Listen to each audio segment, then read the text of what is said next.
Assalamu alaikum dear students and friends. I hope you all are fine by the grace of Almighty. And today I am going to start the second part of subject-verb agreement. As I have already told you that subject-verb agreement is also known as concord.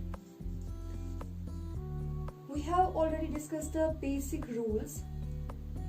Let's have a look on few examples where I will use singular verb with singular subject and plural verb with plural subject.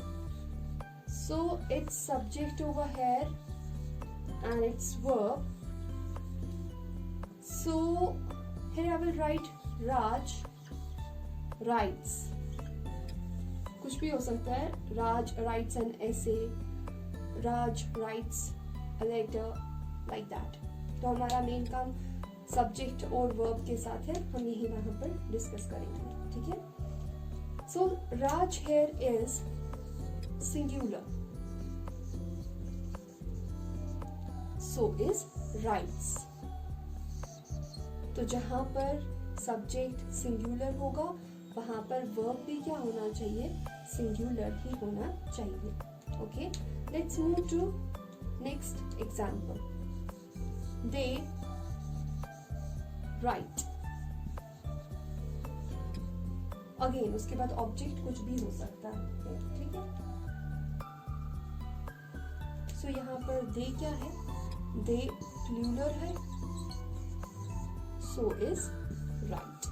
तो दोनों क्या है, plural. यहाँ पर हमें ये समझना है कि जहां पर सिंगुलर सब्जेक्ट होगा वहां पर जहां पर सिंगुलर सब्जेक्ट होगा वहां पर सिंगुलर वर्ब होगा, और जहां पर प्लूरल वर्ब होगा वहां पर प्लूरल सब्जेक्ट होगा.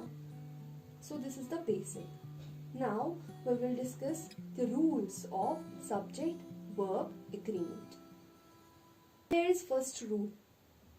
And what is first rule? Before understanding the rule, let's read out the example.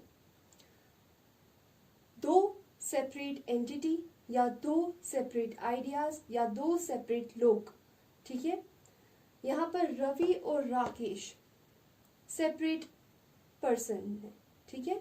ये अलग अलग पर्सन है यहाँ पर. ठीक है. तो हमने इनको एंड से ज्वाइन किया, और जहां पर भी दो सेपरेट आइडियाज को, पर्सन्स को, एंटिटीज को हम एंड से कनेक्ट करते हैं वहां पर जो वर्ब है वो प्लूरल यूज होता है.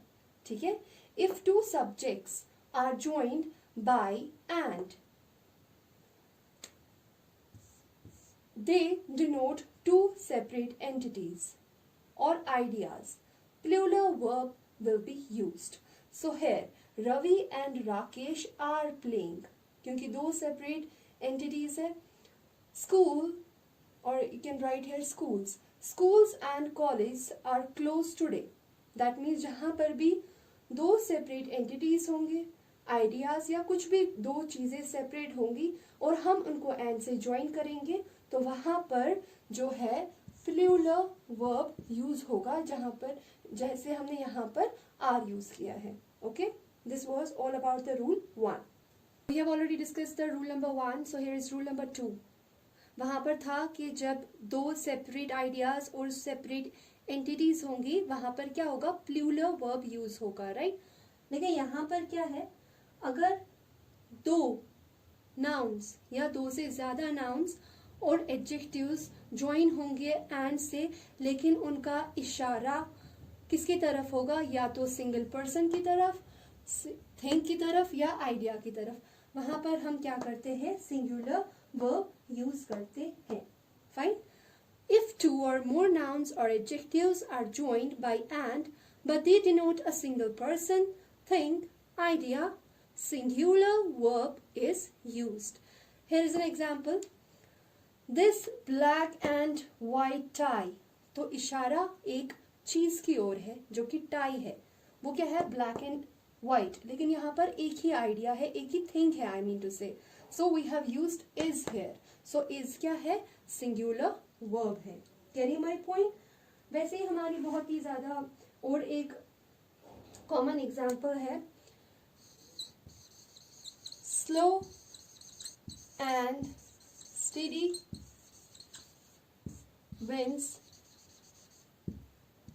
the race. सो यहाँ पर आइडिया क्या है, स्लो एंड स्टेडी, और वर्ब क्या है, विंस, और जब आइडिया सिंगुलर है, ठीक है, तो विंस भी क्या आएगा, विंस भी सिंगुलर ही आएगा। ऐसे जैसे हम कभी बोलते हैं bread and butter is my favourite breakfast, fine. तो these are the examples of rule number 2। यहाँ पर एंड से तो आप ज्वाइन करते हो, लेकिन वहां पर इशारा एक आइडिया की ओर होता है, एक पर्सन की ओर होता है, एक चीज की ओर होता है। There we use only singular verbs, fine. So आज के लिए 2 ही रूल पढ़ते हैं। Now next video will be uploaded tomorrow. Thank you so much.